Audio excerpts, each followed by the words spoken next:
Yeah, hi guys. I'm here to do an album review today. This is for Brody. Hi, Brody, and everybody else out there.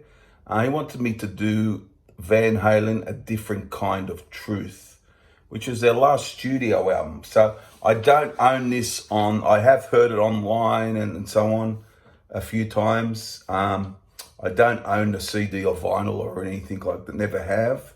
I might pick it up later on, but don't own it. So I got notes with me.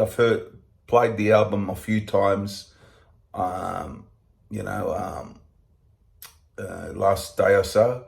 So I've got a good understanding of the album, and I'll just go through it, and we'll go from there. So this is their 12th studio album, and their last one from 2012, released February 7, 13 tracks. With Eddie Van Halen, Alex Van Halen, David Lee Roth, and Wolfgang Van Halen, who is Eddie's son. No Michael Anthony on this album. I do love the original band, but for this album, there was no Michael Anthony. Clock's in about 50 minutes. Wikipedia says 50 minutes, 12 seconds. So there you go. Before I start, I'll just say for me, a very consistent album, I find.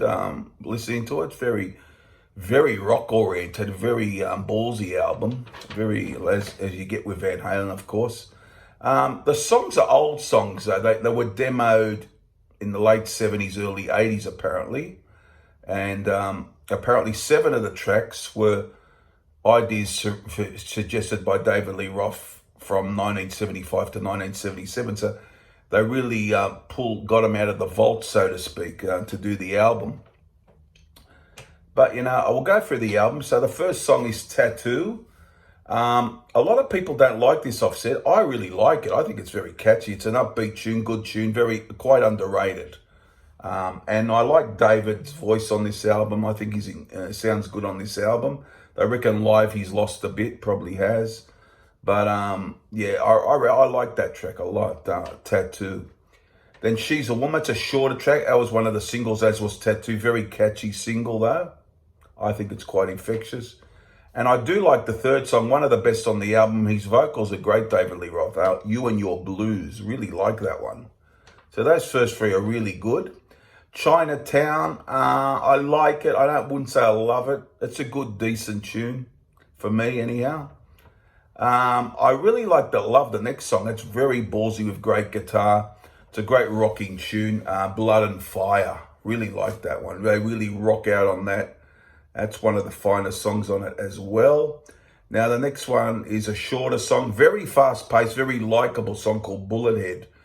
And I found it very catchy and easy to get into. Quite easy to get into actually. Very good song.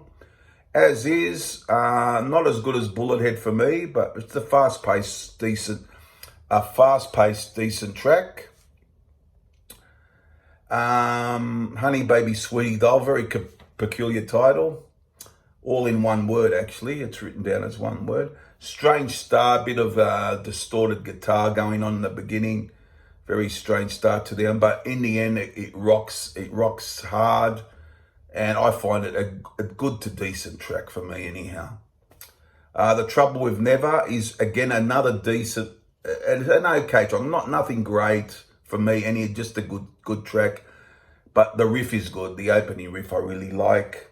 Outer Space, very good tune, very ballsy. Again, as I said, guys, very rocking album, this one. I found it quite heavy in parts.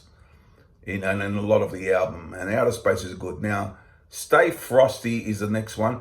Very different, very, very playful sort of song, and it does rock out, but it's very Dave, if you get what I'm saying. Very David Lee Roth sounding. It sounds like something he would do, on his solo albums, And we got Big River, an average rocker for me. It's okay for me. But the ends well with Beats Working. It's a good finish. Really, things pick up again with Beats Working. So, guys, as you can see, quite a few good tunes on here. And some, for me, decent to good to average. But yeah, so there you have it. Few of my favorites, I reckon Tattoo's good. She's the Woman, try those songs if you haven't heard them. You and Your Blues, Blood and Fire, Bullet Head, and maybe Stay Frosty. But yeah, pretty good album. From it holds together pretty well. You know, it might have some songs that aren't as good as others, but it's not too long where another really good song comes along, if you know what I mean. There's about really 5 or 6 standouts for me on this album. There you have it. Very, very consistent effort. Ballsy, as I said, guys, very consistent, solid effort. If this is their last album, you'd be happy with it. You know, you get what I'm saying, guys. So there you have it. I'm going to give it 8 out of 10. A Different Kind of Truth by Van Halen. I think that's a pretty good score. I think it's pretty solid. I think it holds together well, and it does it. You don't get many ordinary tracks on here, which is a good thing. So there you go, Brody. Hope you like this review. As I said, I didn't have the album, and I made a lot of notes. I played the album to prepare for the video, which you should do. But there you go, Brody. Hope you liked the video, and I'll be back for more videos. But today, this album gets 8 out of 10. What do you guys think of it? Do you think it's weaker or stronger than that? An 8 out of 10? But yeah, I thought that was a pretty good score. The way I hear it, you know, it's just my opinion. The way I hear it, it's about an 8 out of 10 for me. And anyhow, and there you go, guys. And come back again for another video. I'll be back. Won't be too far away. Bye for now.